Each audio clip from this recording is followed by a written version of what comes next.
The traditional Masai house is very dark, even during the day. It is dark throughout, so they'll need electricity for lighting. And that will be important because even the children, school-going children, they need light for studying. You go to Masai land, you'll find a pastoralist grazing there. You have some zebras, some giraffes, all in one place. Either the wild animals straying into the people's homesteads, or sometimes even the pastoralists invading the national parks to graze. And so they come into contact with the wild animals. And as a result of that, there's conflicts.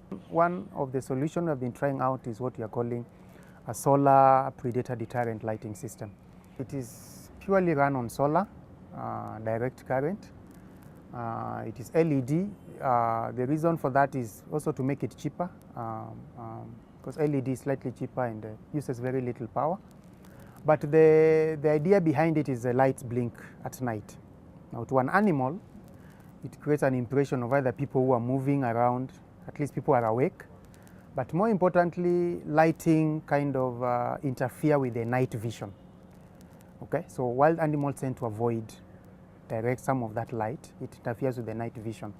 So that is how it works for us. Now, this has been important because for the Masais, like I've said, you can go there and talk about, oh, I'm going to give you solar lighting or electricity for your house. It doesn't make much sense.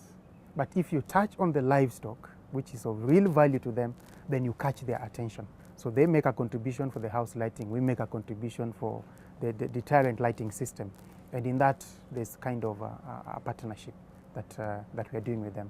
And I think this has been working. In fact, as we are talking, there's a lot of demand for this technology.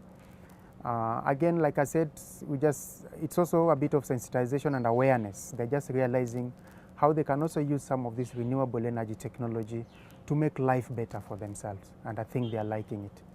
If I was a regulator in Kenya, and particularly considering the Masai community, one of the things I will encourage is distributed systems.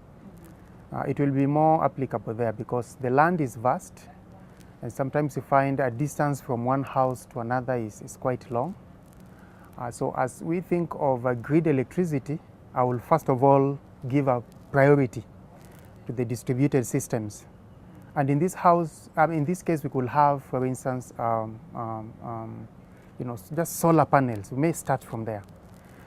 Just solar lanterns, for instance. It will be a good way to start. Okay, you could have mini grids that only cover a particular area. So I will encourage that maybe through incentives, for instance, giving incentives maybe to companies that bring such systems into the country, do away with some of the tax, the value-added tax, for instance, do away with that, and basically encourage the communities to own these.